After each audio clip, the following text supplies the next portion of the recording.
भारत की आज़ादी के बाद से ही आसाम में बंगाली नज़ाद मुसलमानों के खिलाफ जुल्म और जबर का सिलसिला जारी है। लेकिन पहले ये लिसानी जंग होती थी, लैंग्वेज की लड़ाई थी, लेकिन धीरे-धीरे आरएसएस ने इसको हिंदुत्व की लड़ाई में तब्दील कर दिया है। अब आसाम में जो कुछ हो रहा है वो हिंदू बनाम मुसलमान हो रहा है और इस जंग में जो आसामी फ़ख्र, आसामी सभ्यता थी वो कहीं और चला गया है और हिंदुत्व आगे आ गया है।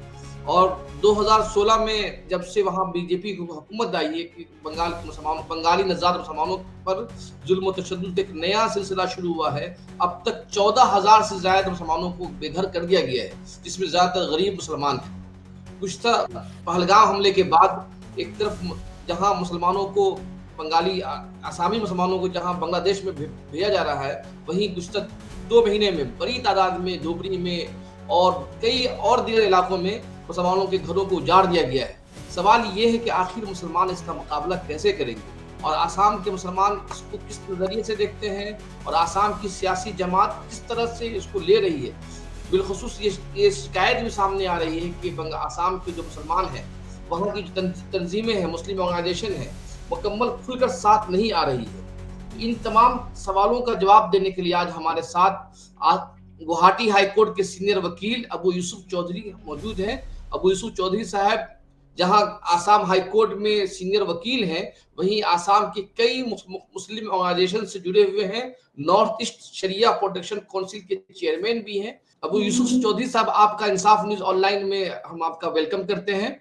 सर, मेरा आपसे पहला जी सवाल ये है कि इस वक्त आसाम की सूरत हाल क्या है। बिलखुसूस कल जब हिमंत बिश्व शर्मा ने जो प्रेस कॉन्फ्रेंस की, उस प्रेस कॉन्फ्रेंस में उन्होंने जो अपने जुल्म को एक फख्र के तौर पर पेश करने की कोशिश की। हम वहाँ के जंगल को बचा रहे हैं, वहाँ की ब्यूटिफिकेशन ला रहे हैं और वहाँ आसाम में बंगाली मुसलमानों ने कब्जा कर रखा है।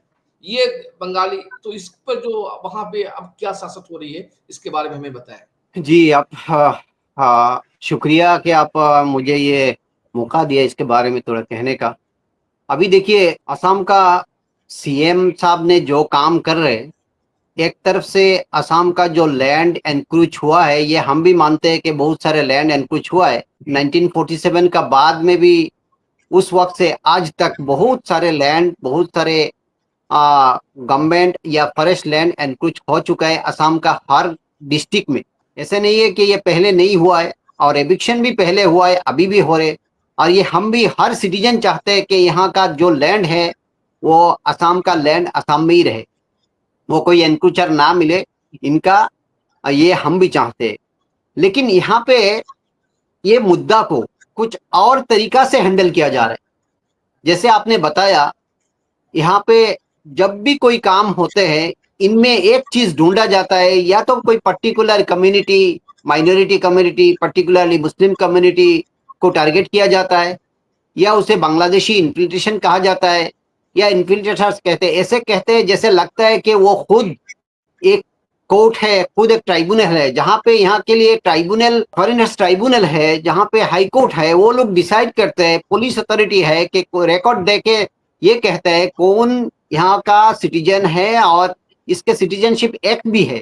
लेकिन यहाँ पे हमारा जो सीएम साहब है, वो खुद ऐसे बताते हैं कि जैसे भी कोई मुसलमान, हम मुसलमान का सीएम नहीं है, हम मियाँ का सीएम नहीं है, ऐसे कोई सीएम नहीं बताते। हम, मेरा जितना नॉलेज है, कोई सीएम ऐसे नहीं बता सकते, क्योंकि एक सीएम जब होता है हर किसी का होता है। लेकिन यहाँ पे जी होता है ऐसे कोई पर्टिकुलरली एक कौम के लिए एक अलग नजरिए से देखा जाता है। और जहां पे भी जो भी काम किया जाता है, इससे इलेक्शन का फायदा, जैसे कि यहाँ पे मतलब डिविसिव एक रूल किया जाता है, जैसे ब्रिटिश ने डिवाइड एंड रूल पॉलिसी किया है, ऐसे कुछ रूल उन लोगों ने बना देते हैं ताकि लोगों का बीच कुछ मतलब नफरत सा हो जाए।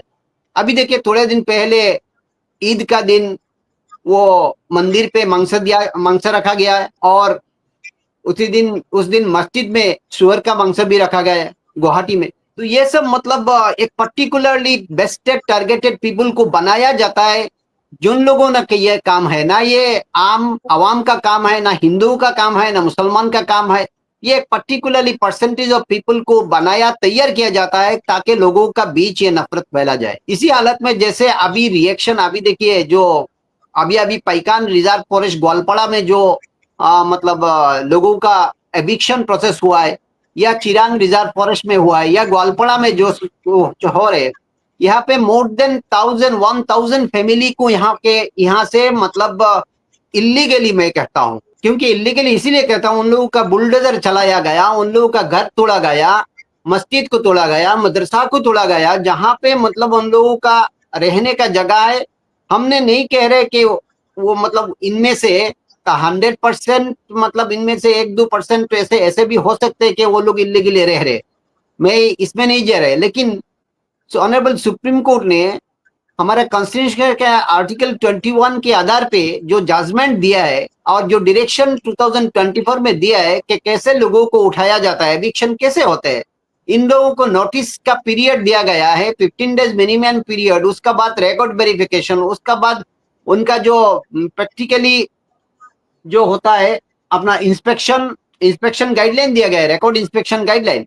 तो इनमें से पूरा डिटेल प्रोसेस दिया गया है, किसी का घर से एविक्शन करने से पहले उनका जो रिहेबिलिटेशन सिस्टम है, उनको रिकॉर्ड वेरिफिकेशन करके रिहेबिलिट का बंदोबस्त करके उसका बाद उसका घर तोड़ा जाता है। ये article 21 right to live with dignity, ये आर्टिकल 21 1985 में ऑनरेबल सुप्रीम कोर्ट ने ये बताया। अभी सर यहाँ मेरा पे ये जो प्लस बताए। सर मेरा यही सवाल है कि जब आसाम के सीएम हेमंत बिस्वा शर्मा लगातार गैर आईनी गैर कानूनी काम कर रहे हैं, तो आसाम की जो मुस्लिम ऑर्गेनाइजेशन है, जमीयत उलमा, जमात इस्लामी, या आपकी ऑर्गेनाइजेशन है नॉर्थ ईस्ट शरिया प्रोटेक्शन, इस तरह की जो ऑर्गेनाइजेशन है वो क्या कर रही है? वो क्यों नहीं सुप्रीम कोर्ट जा रही है, हाई कोर्ट जा रही है और इसके खिलाफ आवाज बुलंद कर रही है? उनका क्या किरदार है मुस्लिम ऑर्गेनाइजेशन का? अभी देखिए, यहाँ पे जो जमीयत उलमा हिंद है, उनका तो सदर वहां पे दिल्ली में बैठा हुआ है, तो इसीलिए उन लोगों ने कुछ पीआईएल वहां पे सुप्रीम कोर्ट में दाखिल किया गया है। मेरे जो इत्तला जहां इंफॉर्मेशन मिला है, यहाँ पे भी 2-4 पीआईएल सबमिट किया गया है। लेकिन प्रॉब्लम इसमें यह है कि ऐसे हालात यहाँ पे जैसे चल रहे हैं, मेरे हिसाब से लोगों का पास उतना रिकॉर्ड है ही नहीं, क्योंकि लोगों का पास अभी अभी कुछ चौर एरिया है जहां पे भी वो फ्लड के वजह से उन लोगों का घर तोड़ा गया, उन लोगों का घर लेके गया, कुछ रिकॉर्ड था, वो रिकॉर्ड नहीं मिल रहे। अभी पीआईएल जहां 4-5 पीआईएल यहाँ पे पेंडिंग है, जो पीआईएल में सुनवाई होगा।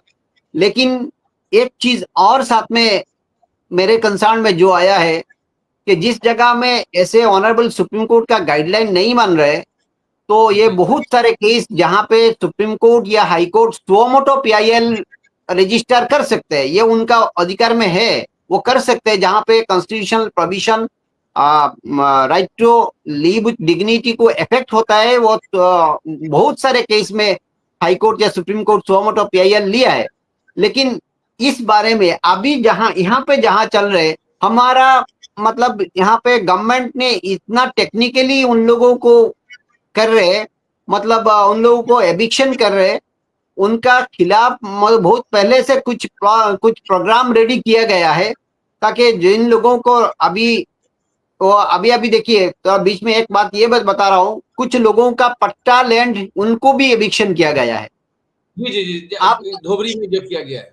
अब यहाँ पे थोड़ा और एक प्रॉब्लम है, यहाँ पे थोड़ा मतलब मुस्लिम जो ऑर्गेनाइजेशन है, मैं किसी का मैंने खिलाफ नहीं बता रहे, लेकिन हर मुसलमान ऑर्गेनाइजेशन में मतलब एक डिवाइड एंड डिविसिव पॉलिसी है, मतलब एक फिरकाबाजी रहता है यहाँ पे लोकल जो ऑर्गेनाइजेशन में, कोई किसी को मतलब मिल के नहीं चल रहे। जैसे मदरसा बोर्ड आप देखिए, थोड़ा कई दिन पहले यहाँ पे 600 मदरसा को बंद किया गया है, आपको शायद नॉलेज है, यहाँ पे 600 जी जी जी। मदरसा को बंद किया गया है। तो उसका बाद जो प्राइवेट मदरसा, जहां हर डिस्ट्रिक्ट में ऑनरेबल सुप्रीम कोर्ट ने ऑर्डर दिया है कि मदरसा बोर्ड हो सकते हैं, लेकिन असम में कोई मदरसा बोर्ड नहीं है, इंडिविजुअल एक फिरका को एक बोर्ड बना दिया गया है, वो भी सीएम का लीडरशिप में हुआ है, ताकि हर कोई एक ना हो। यहाँ के और एक पॉलिसी चलाए जा रहे हैं, जाके मदरसा यहाँ पे नहीं होगा। इस हालत में मुसलमान ऑर्गेनाइजेशन फिलहाल एक हो नहीं पा रहे कि इसको फाइट करे। और इसके सबसे बड़ा वजह यह है कि जब भी कोई ऑर्गेनाइजेशन ऐसे कुछ मुद्दा हाथ में लेते हैं, कोई सपोर्ट होना चाहिए कोई लीडर का, लेकिन यहाँ पे ऐसा कोई लीडर भी नहीं निकल रहे हैं जो इस काम को मतलब पूरा दिल से उसको असिस्ट करे और ये काम को आगे बढ़ाए, क्योंकि यहाँ पे फाइनेंशियल क्वेश्चन है बहुत सारे लोगों का। कुछ केस किया गया है यहाँ पे, लोकल एविक्शन का केस वो भी चल रहे। अभी इन पे हम कोर्ट पर विश्वास है, कोर्ट पर हमारा ट्रस्ट है कि कोर्ट इसको रिलीफ देगा, लेकिन इमीडिएट कोई रिएक्शन, इमीडिएट कोई हमको रिलीफ अभी तक ऑनरेबल कोर्ट से नहीं मिला, जितना केस सर, किया गया है। एयूडीएफ का क्या किरदार है? लाइक एयूडीएफ एक पॉलिटिकल पार्टी भी है, उसके उनके 2 दर्जन, 1 दर्जन से ज्यादा एमएलए भी हैं, 17-18 एमएलए भी हैं। उनका क्या किरदार है इस पूरे इश्यूज में? देखिए, पॉलिटिकल पार्टी के हिसाब से तो उन लोग अपना पॉलिटिक्स कर रहे हैं, लेकिन उतना लोगों का आज इतना सालों से यहाँ पे यूडीएफ चल रहे हैं, लेकिन लास्ट टाइम जो इलेक्शन गया, इस इलेक्शन में लोगों का विश्वास उन लोगों जीत नहीं पाया, क्योंकि यूडीएफ में ऐसे सारे लोग हैं, ऐसे सारे सदर है। मैं पर्टिकुलरली बदरुद्दीन अजमल साहब को बता रहा हूँ, उनका इतना पावर है, फाइनेंशियल कैपेबिलिटीज भी है, लेकिन वो चाहे तो कुछ कर सकते हैं। लेकिन मेरे हिसाब से ऐसे लीडर, अगर एक एग्जांपल बता रहा हूँ, असदुद्दीन वैसी साहब ने जो पार्लियामेंट में जो बिल पढ़ा, उसका बाद जो आवाज निकाला, सारे हिंदुस्तान के लिए एक ही बंदा है जहां पे, लेकिन उसी पार्लियामेंट में बदरुद्दीन अजमल साहब भी है, लेकिन इनसे तो ऐसे कोई बात नहीं निकला, ना यहाँ पे ना वहां पे। असम का सारे मुसलमान का एक सदर था, वो जो कुछ कर सकते थे मुसलमान के लिए, जिनका आवाज पे दम था, जिसका पावर था, पैसा था, लेकिन वो भी किस हिसाब से खामोश बैठा है। वो उनका पार्टी भी इतना इतना एक्टिव रोल नहीं प्ले कर रहे। और यहाँ पे तो लोगों का कहना है, लास्ट इलेक्शन में भी देखा है कि एआईयूडीएफ बीजेपी का सेकंड एक कॉइन का दो हिस्सा, दो साइड है, बोथ साइड बीजेपी को इनडायरेक्टली प्रमोट करते हैं एआईयूडीएफ, इसलिए एआईयूडीएफ पर हमारा लोगों का विश्वास नहीं है अभी। अच्छा, वो कांग्रेस पार्टी इस वक्त क्या कर रही है? उनका मतलब मैं देख रहा हूँ कि कांग्रेस पार्टी जो है, वादा भी किया गया कि मैं सरकार में आऊंगा तो मैं धुबरी वगैरह में जो इलेक्शन हुआ उसको दोबारा आबाद करूंगा। तो क्या कांग्रेस पार्टी इस पोजीशन में रहेगी कि सरकार में आ सकती है, या कांग्रेस पार्टी सिर्फ बयानबाजी कर रही है? देखिए, कांग्रेस में अभी मतलब यहाँ पे एक थोड़ा तब्दीली, थोड़ा थोड़ा चेंज है यहाँ पे। जो अभी नया जो लीडर को दिया गया है, गौरव वो गोगोई। गौरव गोगोई जी, इनका काफी काफी पॉपुलैरिटी है, और वहां जहां से भी वो इलेक्शन में जीता है, उनका कमिटमेंट भी बहुत महत्वपूर्ण है।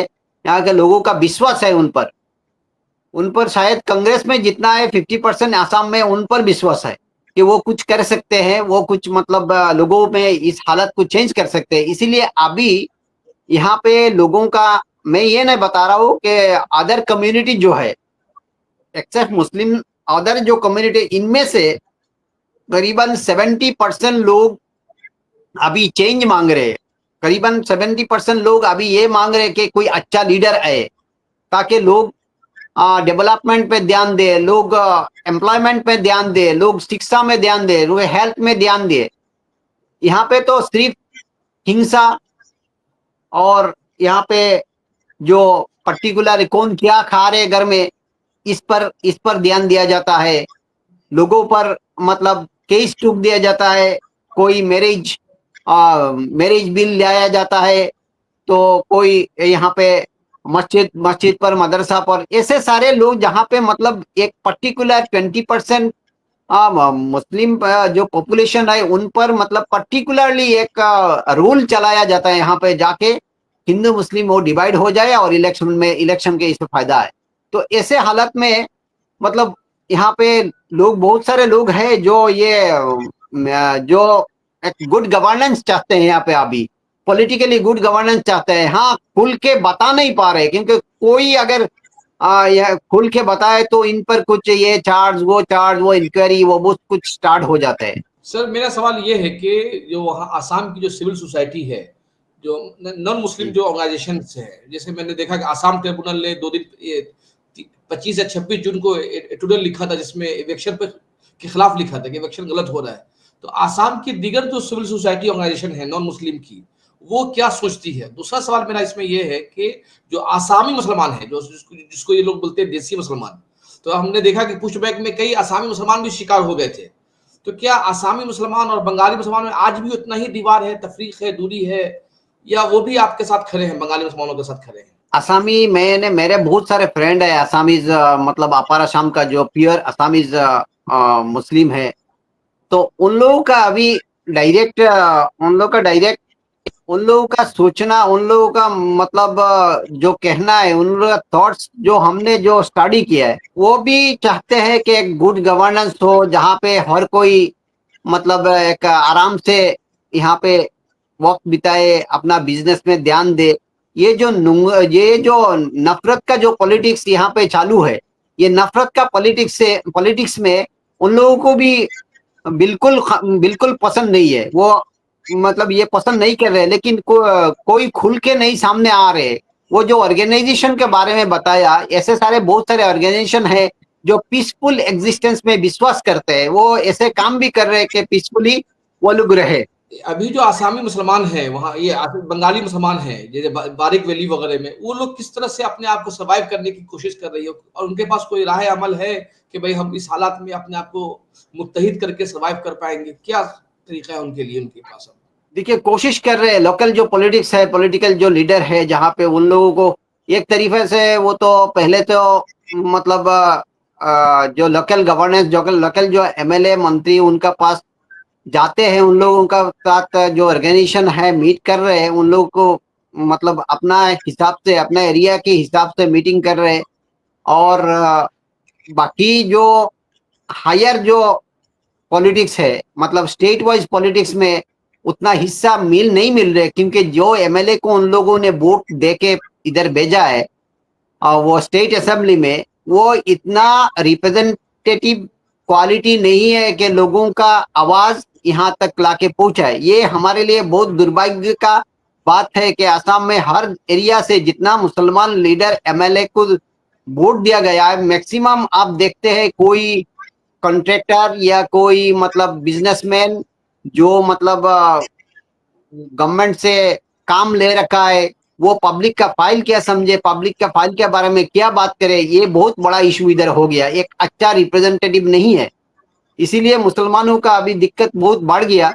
क्योंकि उसका अगर आवाज, अगर पार्लियामेंट तक, अगर असेंबली तक उसका आवाज ना उठाए जाए, तो यहाँ पे क्या होगा? क्योंकि आइन जो लॉ यहाँ पे बनता है, तो ये लो एग्जीक्यूट तो वहां पे पुलिस कर लेंगे। इसीलिए लोगों का ये सबसे बड़ा प्रॉब्लम हो गया कि अच्छा रिप्रेजेंटेटिव नहीं मिल रहे। तो ज्यादातर मुस्लिम एरिया से तो एयूडीएफ के लोग जीते हुए हैं, ज्यादातर मुस्लिम इलाके से। तो जी, क्या नेक्स्ट इलेक्शन में एयूडीएफ का सीट में बढ़ोतरी होगी या कमी आ जाएगी? यकीनन कमी आएगी, क्योंकि यहाँ और पर लोग, आपको कांग्रेस एक को फायदा? एग्जांपल बताऊं। जी, जी जी, कांग्रेस को फायदा होगा? कांग्रेस को फायदा होगा।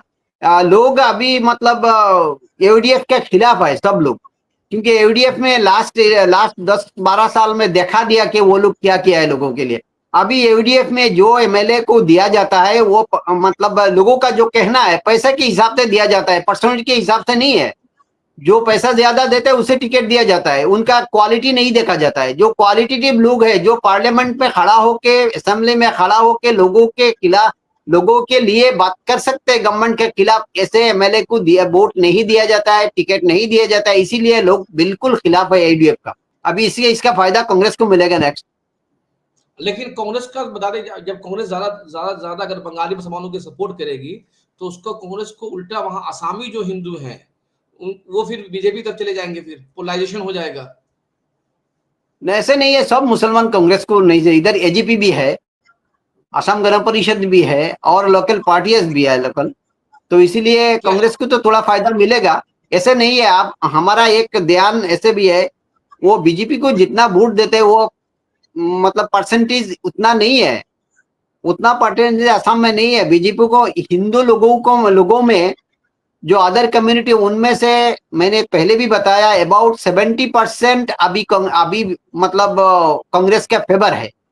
क्योंकि वो बीजेपी को नहीं चाहते, जिस हिसाब से वो गवर्नेंस चला रहे, ये हिसाब से मतलब कोई अच्छा हिंदू लोग इनको सपोर्ट नहीं कर रहे अभी। मतलब वो चाह रहे कि यहाँ पे भी चेंज आए, जैसे हम चाह रहे वैसे वो भी चाह रहे। जी जी, इसका मतलब आप कहना चाह रहे हैं कि जो हिमंता शर्मा जो है, सिर्फ वहां पे आसाम में सिर्फ नफरत की सियासत कर रहे हैं, वहां पे जो लोगों के तरक्याती काम या डेवलपमेंट का काम करने में उनका काम तवज्जो नहीं है। और अभी जो वहां पे दरंग में गाय की फैक्ट्री को लेकर जो घोटाला हुआ है, उसके बाद भी वहां पे आसाम के पॉलिटिक्स पे असर पड़ा है वहां पे। ये तो बिल्कुल सही है, क्योंकि आप क्रोनोलॉजिकली असम का सीएम का जो स्टेटमेंट आप सुनिए ना, क्रोनोलॉजिकली जो सीएम खुद खड़ा होके कहते हैं कि हम इन लोगों का सीएम नहीं है, हम मुसलमान का सीएम नहीं है, हम मियाँ का सीएम नहीं है, ये तो बांग्लादेशी है, बांग्लादेशी का वो सब्जी मत खाओ।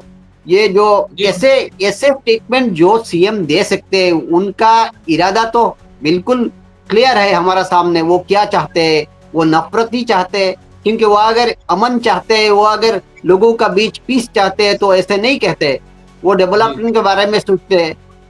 तो इसीलिए उनका स्टेटमेंट जो रिकॉर्डेड है, आपका पास भी है, हमारा पास भी है, उनका जी। स्टेटमेंट से ये सब हम बता रहे हैं। बहुत बहुत शुक्रिया, हम्म, आपने आसाम की सियासत पे खुलकर बातचीत की और हम उम्मीद करते हैं कि इस इश्यूज पे हम लोग आइंदा भी बात करते रहेंगे। आपका बहुत बहुत शुक्रिया।